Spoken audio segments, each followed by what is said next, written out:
अरे मैडम, आप पैसे की चिंता क्यों करती हैं? आपके पास तो दो दो एटीएम है। दुकानदार 15,000 से कम कीमत की साड़ी दिखा ही नहीं रहा था।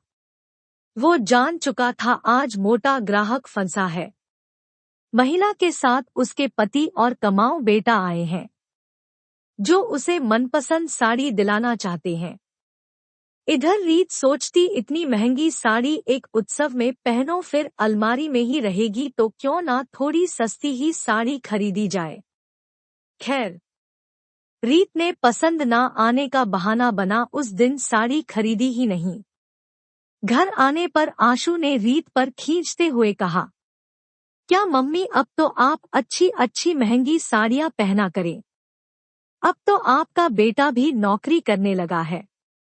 पहले की बात कुछ और थी। पापा अकेले कमाने वाले, ऊपर से हम लोगों की पढ़ाई लिखाई।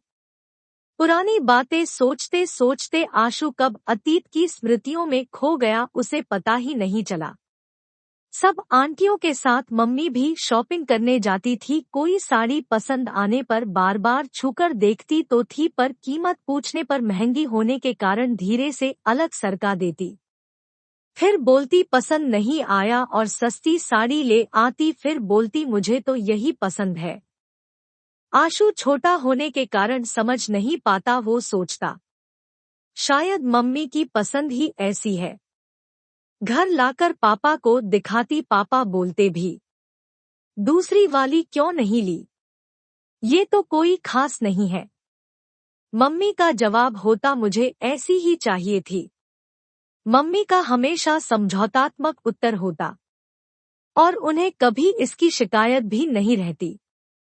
हाँ तो मम्मी, आप शाम को तैयार रहिएगा, आपके लिए वो फेमस वाली महंगी दुकान में साड़ी लेने चलेंगे। और पिछली बार की तरह कोई बहाना मत बनाइएगा। इस बार जो पसंद आएगा बेहिचक खरीद लीजिएगा। ऐसा बोलकर आशु दफ्तर चला गया। शाम को बाजार जाने की तैयारी थी। रीत दिन भर इसी उधेड़बुन में लगी रही। ये बच्चे भी ना समझते क्यों नहीं है, फिजूल खर्ची आवश्यक है क्या? अब इस उम्र में इतनी महंगी साड़ी। अरे पैसे बचत करना सीखना चाहिए। तभी उसे एक युक्ति सूझी। उसने उस फेमस दुकान में जाकर दुकानदार से पहले ही बोल दिया, भैया मैं शाम को बेटे और पति के साथ साड़ी खरीदने आऊंगी, तो आप हर साड़ी की कीमत 500 ज्यादा बताइएगा, फिर मैं बाद में आपसे ले लूंगी। रीत की मंशा समझ पहचान के दुकानदार ने हाँ में सिर हिला दिया। दफ्तर से लौटते समय आशु सोच रहा था, ये मम्मी भी ना ज्यादा दाम देखकर साड़ी खरीदती ही नहीं है।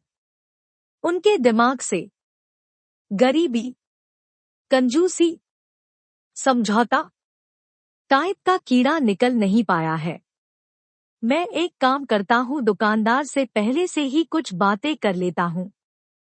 दुकान पहुँचते ही आशु ने दुकानदार से कहा, अंकल शाम को मम्मी आएंगी साड़ी खरीदने, आप सभी साड़ियों की कीमत 500, 1000 कम करके बताइएगा, बाद में मैं आपको दे दूंगा। वो असल में मम्मी मुझसे ज्यादा पैसे खर्च नहीं कराना चाहती है, इसलिए वो महंगी साड़ी खरीदती ही नहीं है। दुकानदार आशु की बातें और मनस्थिति जानकर सुखद आश्चर्य से दंग रह गया। इस जमाने में भी ऐसे बच्चे हैं जो माँ बाप को जताए और बताए बिना इतनी परवाह करते हैं। वरना कुछ बच्चे तो एक करेंगे और 10 बताएंगे। हाँ बेटा जरूर, बस इतना ही तो बोल पाया था दुकानदार आशु से। अब वो कैसे बताता कि प्यार और ममता भरी चालाकियों और भावनाओं में अभी भी माँ की बराबरी कोई नहीं कर सकता। शाम को रीत पति व आशु के साथ इत्मीनान से साड़ी खरीदने गई। चिंता मुक्त थी पहले से, जो दुकानदार के साथ सब कुछ सेट कर रखी थी, और इधर आशु भी आश्वस्त था। एक से बढ़कर एक साड़ियां दिखाई व देखी गई। एक रानी कलर की साड़ी जो आशु को बेहद पसंद थी, पर वो बहुत ज्यादा कीमती थी। आशु ने अपनी पसंद बता दी थी। एक बार फिर रीत के दिमाग की नसें दौड़ने लगी। आखिर कितना? 500, 1000 ही तो ज्यादा बताया होगा। नहीं नहीं, इतनी महंगी नहीं। फिर एक फिरोजी रंग की साड़ी, वो भी कुछ कम महंगी नहीं थी। फिर भी रीत ने उसे लेने के लिए हाँ कर दी।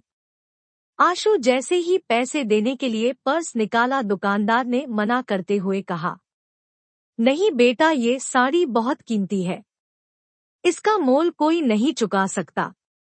ऐसी प्यारी भावनाएं, एहसास से जड़ी ये साड़ी अनमोल है, इसका मोल रुपयों में नहीं हो सकता। जब बच्चे पढ़ते लिखते हैं तो हर घर में ऐसी परिस्थितियां आती है, पर आज जो आप अपने माता पिता के लिए कर रहे हैं, ऐसे अवसर बहुत कम घरों में आते हैं।